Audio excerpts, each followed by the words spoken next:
Blessed day to everyone. I am Ruth P. Reyes. The report that was assigned to me is all about the current trends and main concerns to science curriculum development and implementations in Israel and Egypt. My report has these following objectives. Number one is to describe the structure of Israel and Egypt's education system. Number two is to examine the current trends and main concerns in science curriculum of the said countries. And number three is to illustrate how both countries address their issues and concerns in their education system. First, let me talk about the education system of Israel. The education system of Israel is relatively centralized under the supervision of Ministry of Education, which determines the national curricula, including compulsory curriculum, and implements national and international education testing policies. So the curriculum or the education system in Israel is divided into three main tiers: the primary education, the middle education, and then the secondary education or the high school education. The education in Israel is compulsory, but the good thing is it is free. So this is mandatory from kindergarten to grade 12. And Israel is continuously giving its education a quality education and continuously provide quality education or robust education for all. In fact, the higher education in Israel is renowned for its robust universities and colleges, wherein it is recognized for their research and innovations.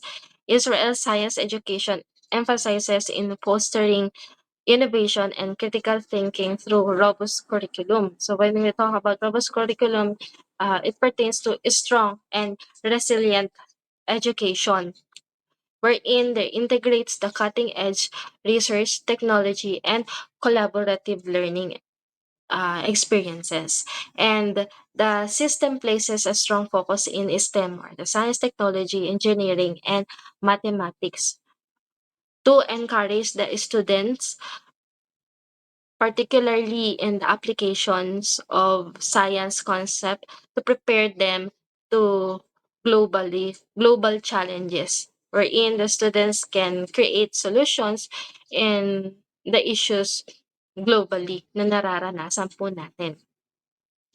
And the school year begins in fall season and ends in summer season. So the education in Israel din po is they spend 5 days in school. Kaya nga lang, the unique thing in their country is nag-start po sila ng day 1 in Sunday and ends up in Thursday. So bali lumalabas po na yung kanilang weekends ay Friday and Saturday po. And the education system in Israel is characterized by its diversity. Kaya po yung school dito or education dito ay nakakategorize into three parts. The Jewish school, the Arabic school, and then the secular school. So the Jewish school, also known as religious school, while Arabic school is called as independent religious school, and secular school is open school. The Jewish school focuses on integrating religious teaching in their curriculum aside from national curriculum.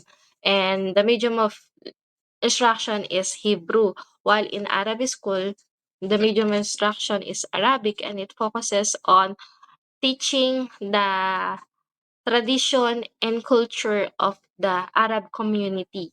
Yan po. And in secular school, it is an open school wherein it focuses on teaching the national curriculum sa mga children. Especially yung mga nag-aaral po dito, yung mga anak ng mga OFWs na kung saan kung ang OFWs ay doon nakapag-asawa o nandun po yung kanilang buong pamilya, doon nila pinag-aaral yung mga anak nila sa open school na naka-separate po doon yung pagtuturo ng religious belief po ng country po na yun. And then, let us proceed po sa education system ng Egypt. It is divided into two parts, the secular school and Islamic school. The secular school is divided into three naman, the public, the private, and international. The public here is mandatory din and it is in K to 12 curriculum din. Kaya nga lang, yung structure po ng K to 12 curriculum sa Egypt is they follow the structure of 6 plus 3 plus 3, 6 years sa primary school plus 3 years sa middle school and another 3 years for higher secondary school or the senior high school. So kapag natapos po ng bata ang 9 years in school, makatatanggap po siya ng certificate. Ang tawag po sa certificate na yon ay basic education certificate. And kapag natapos po ng bata naman yung 12 years sa secondary school, makatatanggap po siya ng diploma at tinatawag po yung diploma na yon na Technical Secondary Education Diploma. So yun po yun. And then in private school, ito na po yung nabibigyan ng fund kasi nagbabayad na po dito eh.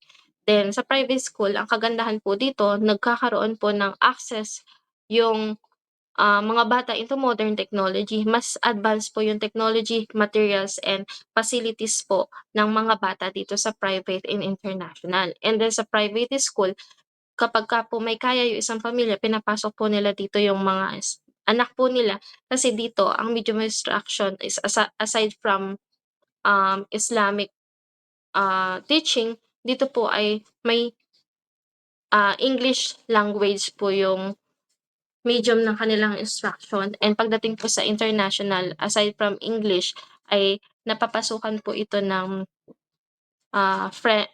French and German language po, doon po. And sa international school, dito po yung mas advanced po yung tinuturo at mas yung mga estudyante po dito kung gusto ipadala sa ibang bansa, dito po kinukuha sa international school. And then sa Islamic school naman po, ang specialized school po ito for the citizen or mga estudyante po doon mismo sa Egypt. Ang tawag po dito ay Al-Azhar School. Ang Al-Azhar School, aside from tinuturo po dito yung standard national curriculum, ay ipinapasok po nila yung Islamic values on teaching na nanggagaling po sa Quran, which is their Bible. So ginagawa po nila ito in order to preserve their culture and tradition na makilala po sila globally, hindi lang sa bansa nila kundi sa buong mundo. And to sum up, the focus area of these two countries is yung focus area po ng Israel is naka-focus po siya sa innovation and research, while sa Egypt po is naka-focus po siya sa technical and vocational education to address the employment of the country po. Although Israel is one of the top countries when it comes to innovations and research, and Egypt is well known for their technical and vocational courses, they are still experiencing some challenges in their education system. So here are some challenges they are facing now. We have in Israel, we have the conflict zones, the funding gaps, and then the quality of teaching. In conflict zones, we all know that Israel is a war zone. Students' conflict areas experiences disruptions in their education, including science. In funding gaps, these gaps often stem from unequal budget allocations, receiving disappropriate funding compared to public schools, and this creates challenges, especially for schools in undeserved areas, limiting their ability to invest in infrastructure, improve or updated curricula, and teacher development. And this may result to the quality of teaching. So issues such as teacher shortages, inadequate training, and low salaries have impacted the quality of teaching. So many educators lack sufficient professional development opportunities to adapt to modern teaching methods and technologies. So, in the result of PISA, in 2022 PISA results, Israel scored 458 in mathematics, 474 in reading, and 465 in science, which are below to OECD averages. So this picture shows that um, in 2019, mataas yung result nila. Then pagdating na 2023, biglang bumaba. So, yun po yung naging result ng PISA ng Israel. So, let's proceed to Egypt. Egypt's education system is grappling with significant challenges. So, these are the teacher shortages, infrastructure deficits, and curriculum reforms. This make it difficult for teachers to provide individual attention and for students to engage effectively. So, in infrastructure deficits, here is one challenges in them. So many schools lack adequate facilities, and the government has been criticized for insufficient funding, while which falls down international benchmarks. So this has further strained the quality of education, especially in public schools. So in curriculum reform, it is also a critical area or critical part for them. There's a noticeable disparity between the curricula of government schools and international schools. So with the former covering and much broader range of subjects, which can dilute focus and effectiveness. When it comes naman po sa PISA result of Egypt, Egypt also participated in the PISA assessment to evaluate the education system. So the results highlighted challenges in student performance, particularly in mathematics, science, and reading. So with this scores below global average din po. So this finding emphasize the need for reforms to improve quality outcomes and equity. So recently, hindi po sila nag-participate in PISA assessment. So there's no direct comparison in the result of their PISA assessment po. Although Israel and Egypt are facing several challenges in their education system, but there are practical solutions that are being implemented to address them. So in Israel, the conflict mitigation is a key step to promoting peace and inclusivity in schools, ensures a safer and more harmonious learning environment for students from diverse communities. So we have here also the increasing funds to improve school facilities. Is also another crucial measure for them, and the modernizing classrooms, providing essential learning resources, and upgrading infrastructures can significantly enhance the quality of their education. So this creates a more engaging and effective environment for both students and teachers.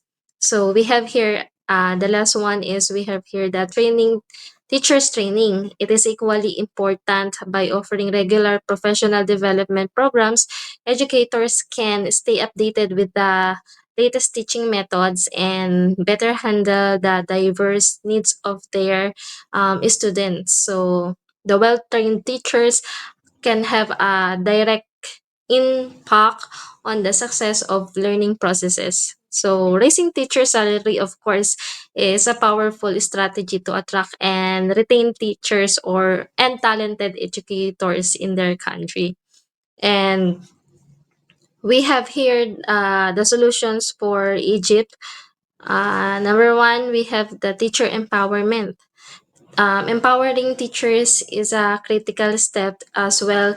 Supported and well-trained educators are essential for shaping successful students, providing teachers with resources, training, and recognition, and helps them perform at their best. So experiential learning, of course, is another key focus, emphasizing hands-on learning, hands-on and real-world scenarios. So this approach makes education more engaging and relevant in their curriculum, ensuring that students can apply what they learn in practical situations. And we have here the infrastructure development is also a vital part to creating an effective learning environment. So building and upgrading schools, equipping classrooms with necessary tools, and ensuring access to technology are crucial steps to enhance the quality of education. So the last one is we have the curriculum reform is also a significant measure also. Streamlining and modernizing the curriculum ensures that students learn essential skills and acknowledge while keeping up with global education standards. And that's all. Now let us watch the videos from two countries, Israel and Egypt, and let us see the beauty of science in their education system. Hi, my name is Nava and I'm a PhD student here at the Weizmann Institute of Science in the Department of Structural Biology. The Weizmann Institute sees great importance in advancing science education in schools and among the public. Science education is not just about learning formulas and understanding phenomena and the results of experiments. It is the main tool for the development of skills which are critical for the success in the 21st century. Established at the Weizmann Institute of Science in 1968, the Department of Science Teaching is a full academic department whose major mission is to advance science and math education in Israel and develop academic and practical leadership in these fields. The Department of Science Teaching focuses on research on science and math education. Based on our research, the department develops innovative educational models for teaching and learning science and mathematics, both in Israel and abroad. The Department of Science Teaching focuses on research on science and math education. In our teacher centers, we utilize the vast community of teachers spread all across the country to encourage professional development of science teachers. We especially support and encourage the use of our unique personalized teaching and learning initiative for online and distance teaching. The Davidson Institute of Science Education, the Weizmann Institute Science Literacy and Education arm, was established in 2001. The Davidson Institute initiates, organizes and operates a large range of scientific educational programs that are designed to connect between science and people of all ages. The Davidson Institute of Science Education aims to make science accessible to all. Science begins with observations. When you observe, you find patterns, phenomena. When you have phenomena, you can start asking why and how. And when you have the answers to why and how, you can start to create new things and then to ask more questions. Scientific investigation teaches us not only how to ask questions, but also to doubt the knowledge that we already possess. It teaches us how to cope with failure, and it also teaches us how to accept other opinions. We believe that a strong society is based on critical thinking, and that its citizens should be able to use advanced skills. Science provides us with these skills that we hand down to the next generations.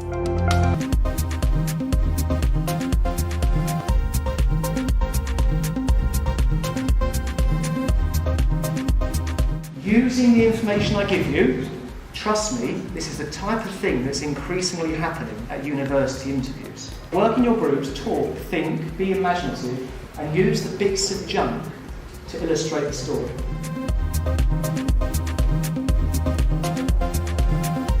I'm going to share with you some of my perspectives about the world today to let you know how you can be an effective game player through science and technology. What I really enjoyed about today was the lectures they gave us about certain sciences. Teaching Cambridge is very exciting. Increasingly there's an emphasis on active learning. As a teacher, it does very much suit my method of teaching, which is to inspire learners. I benefited from studying in Cambridge qualifications in my way of thinking in everyday life. I benefited a lot from studying Cambridge qualifications, as it allows you to think outside of the box. Thank you very much. I hope you enjoyed the day.